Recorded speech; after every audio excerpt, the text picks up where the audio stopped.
Welcome to Pages from the Dark Side, the monthly book club podcast with a specialization in spooky. I'm your host, Dylan Ludwig, aka Mr. Hyperaware, and with me as always is my lovely wife and co-host, Alyssa Ludwig, also known as the Earbud Bookworm.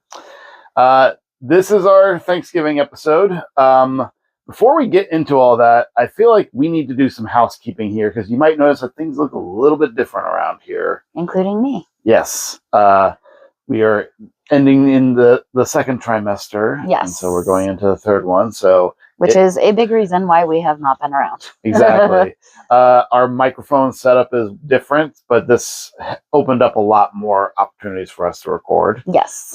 And also, you'll notice that our set is different this time. Yep, we've rearranged this room, and this is now our set deck. Yeah. So it opened up a lot more possibility for us. I do apologize, though, that we have not kept to our word on what we said our schedule was going to be. At this point, we're just kind of like starting fresh from here. Yeah, because I remember... And we will move forward. I remember, because our last episode that we posted was the Jaws episode. Yes. Which you can check that one out here. That's a really good episode. Yep, I'll link that. And I promised at that one that Whale Fall was going to be our next book. Right. And we will get to that one very soon because there is a film adaptation of that in the works. So I do want to cover that before any of that goes down. And then we recorded a 28 years later episode back in June when we saw the movie. Right. That still needs to go through a final edit before we can post that. So that's going to be a little weird because that's going to be a very way out of back. Order. Very out of order, but we'll still post it because we already recorded it. We may as well. Yeah. So we got some episodes down the pipeline that we're talking about. But I'm not making any promises. I don't want to, say that we're going to do one thing and then we're going to, and then that doesn't really end up working out. Yeah, I feel like at this point we just kind of need to be like we will post when we can channel. Yeah. Especially with a new baby coming. Yeah. So for our Thanksgiving episode, we don't, for us, we celebrate the food elements of Thanksgiving in this house, but we don't really celebrate what the actual history of Thanksgiving is, right, from the colonial perspective. So yeah, I do feel like it's important to mention, as we did last year, that we live and record on I already forgot the pronunciation, Mya and Hopewell culture land. And I feel like that's important to acknowledge because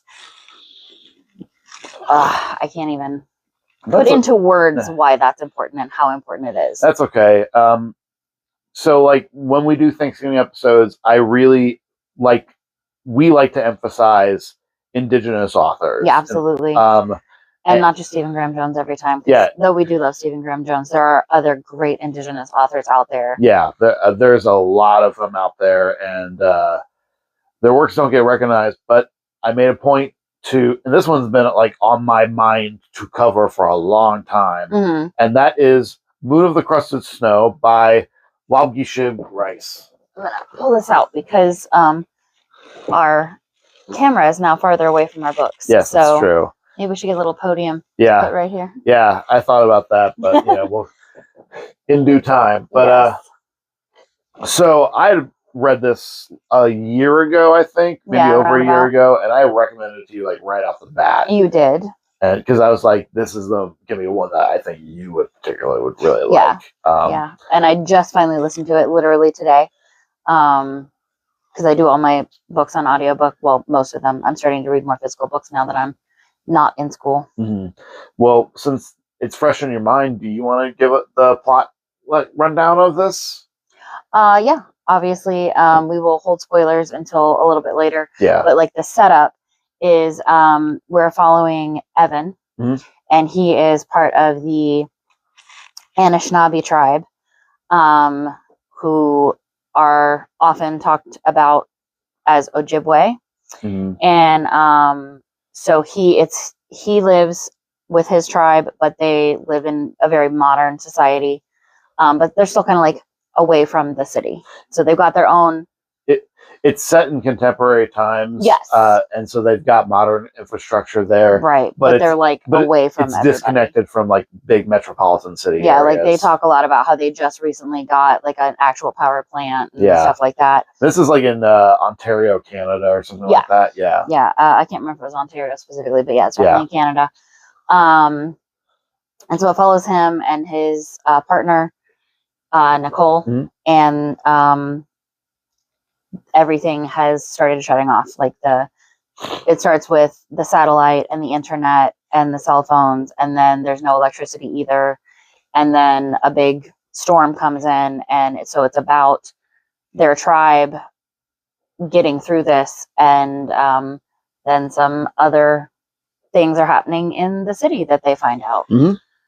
Yeah, because at first they're not really sure what to make of it. They think it's just kind of a normal like power outage because that happens sometimes because they don't have a really good infrastructure there. Yeah, and they live it's the dead of winter where they're living, and it's like they get harsh winters there, so it can knock out power like in an instant. Right. So at first they don't realize that there's more going on. Yeah. And so they're disconnected enough to where it takes a while for them to figure out, like, oh, this is actually like a worldwide bigger event. thing. Yeah. Well, I mean, not necessarily worldwide. They don't ever find out, I don't think, that it's whether or not it's worldwide. Yeah. But there's a sequel book called Moon of the Turning Leaves, I think, that just came out like 2 years ago. Yeah, and I think it expands on that, but I still need to read that one. So yeah, I'm definitely interested because I liked this book. Spoiler on that. Yeah. With that, like, just the general thoughts, you like this one. I did. Yeah. I did. I liked it a lot too. I think it became a very important book more than I expected it to, because when I went in cold. I did too. Yeah, I didn't know I didn't know the genre. I knew nothing. All I knew is that it was a post-apocalyptic book. See, I didn't know that. Yeah. I knew nothing. And I honestly, I really like going into books that way. Yeah. I really do. I know some people don't. To me, I love that. I don't want to know the plot. I don't want to know the characters. I don't want to know the genre. I just want to read. Yeah. Not always, but a lot of times I like going in that way, where I'll just I'll pick something based on the cover or because somebody said it was good. Or... Yeah, and I was definitely interested. I didn't know that it was an indigenous author that wrote it, and B, that it was going to be directly centered on social indigenous issues. Right. I did read that he talked about how he was heavily inspired by Cormac McCarthy's The Road, which is a very famous post-apocalyptic novel. Right, which I'm aware of, but I've not read it. And what he discovered was he talked about how he said, well, if I applied indigenous or native kind of issues and tribulations to this genre, what does that look like? And the result is that it looked a lot like pre-colonial America having to deal with imperialism on the way. Yeah. And it ends up being a very interesting parable about how history kind of repeats itself. Right. Which is true. Yeah. We're living through some of that now. Yeah. Which is really scary to think about. And I loved the kind of how he brought that back around to that. This kind of this cycle of violence will still continue, even if we think that we're more progressed than we think. Right. Which is a staple of post-apocalyptic fiction to begin with. Yeah. But it is more interesting when you put it into the lens of this being a very on-the-nose metaphor for a people's land that is slowly being taken away from them. Right. Because of multiple forces going on. And they're put in a tough spot because it's the dead of winter when all the power goes out, so they've got no heat. Right. And they can't really hunt because animals are hibernating. Right. Yeah, so I don't know how much more we can get into without spoilers. Yeah, I mean, do we want to do a kind of a general final thoughts on this before we go into the spoiler territory? Yeah. So, love this one. I highly recommend that everybody check this one out. Even if you're if you're into post-apocalyptic fiction, you'll like this.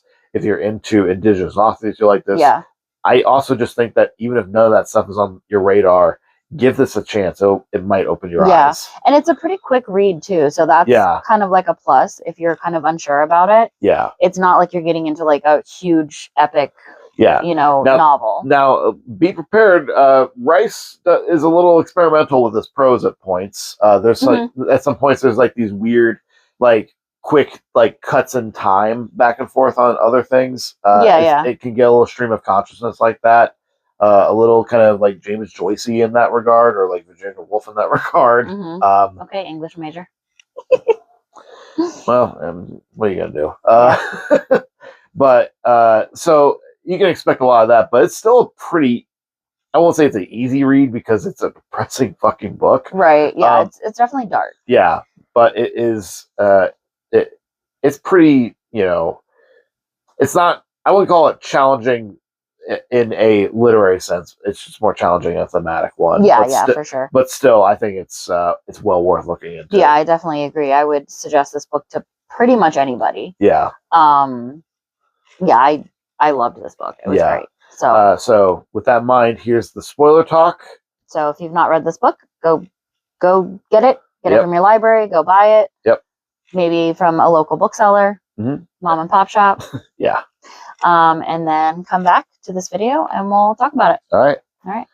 So one of the big elements is that we have the threat of the white man. Yes. Enters into society. As soon as he showed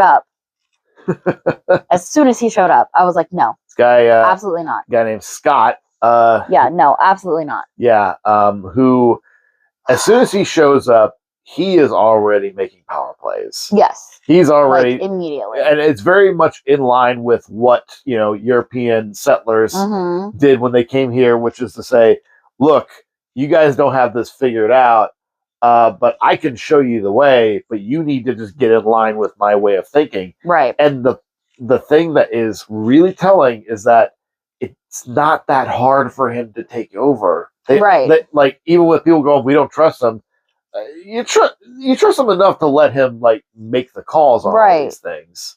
And the main character, Evan, his brother, falls in with Scott. Yeah. And becomes one of his cronies, basically. Yeah, because he amasses this kind I hated that. Yeah, well, but that's the mentality of cult leaders as well, which is if you provide desperate people with an answer, and if you're charismatic enough, they will follow you. Oh, absolutely. I mean, we have a fucking president that did that same thing currently. Oh my god. Yes. So that's beside the point. Yeah, but so it's, even though he's outnumbered, things that he does do benefit the colony to an extent. And two, he has knowledge of the outside world that people don't have. Right. So he kind of leverages that over them.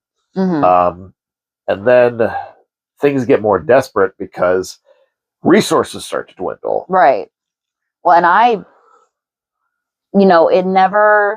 they never explicitly stated it. But I suspect that he was taking the rations to make them more desperate. Yeah. Because all of a sudden they're down more than they should have been, because they had a store of stuff that should have lasted them 2 years, and they're like, where's it all going? Well, yeah, and he still kind of looked healthy compared to everybody else who is starving. Yeah. He fetishizes the indigenous women there, and that causes other problems as well.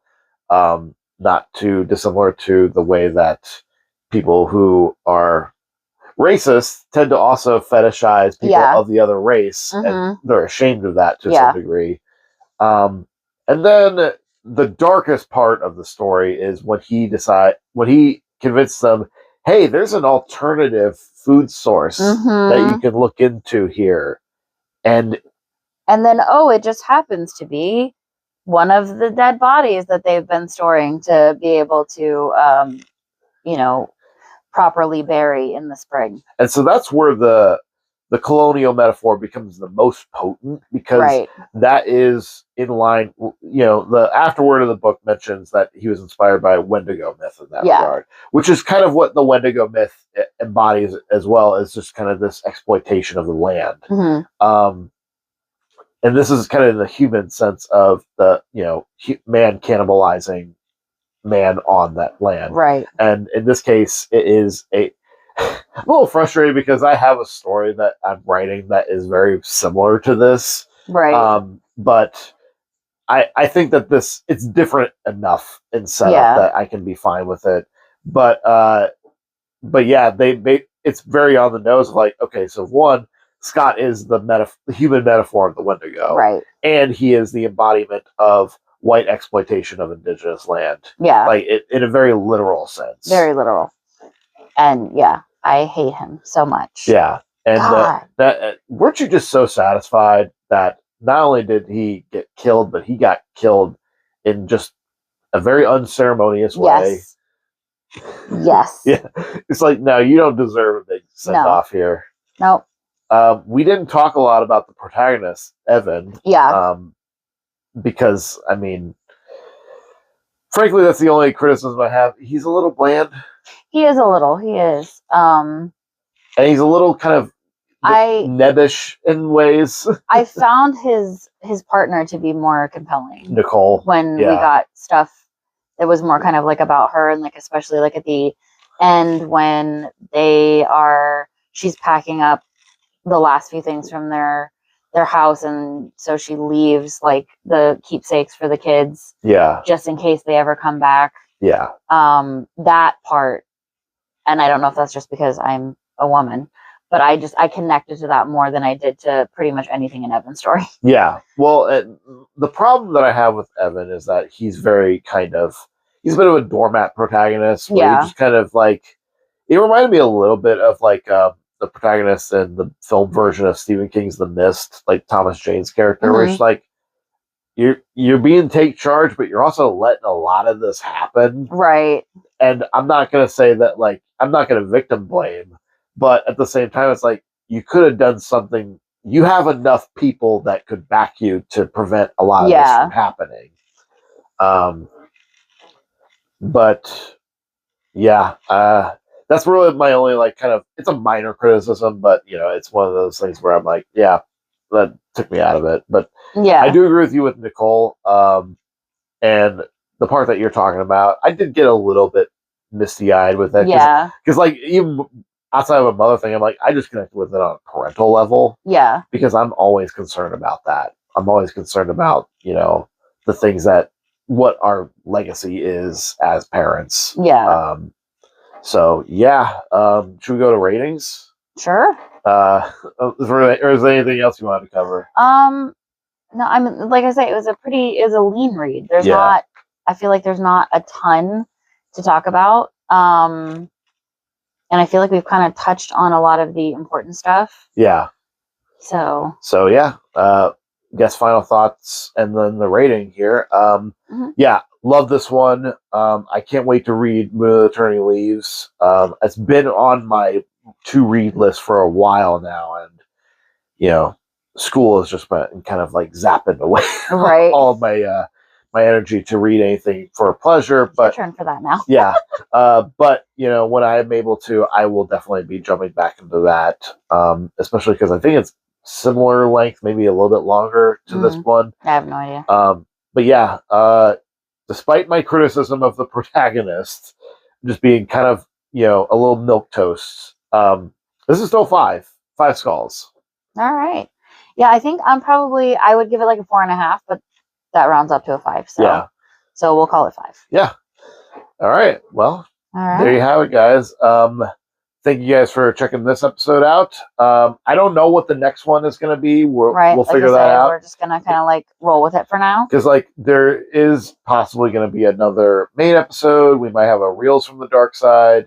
We might do a King Corner. We might do a Cabinet of Classics. Yeah. So it could be anything. We'll just play it by ear, and y'all can subscribe and come back when we post something else. Yep. All right. So with that said, I'm Dylan. And I've been Alyssa. Yep. And we will see you in the next chapter of Pages from the Dark Side. This has been a production of Pages from the Dark Side. Sound and video production by Alyssa and Dylan Ludwig. Music and artwork by Aaron Shively.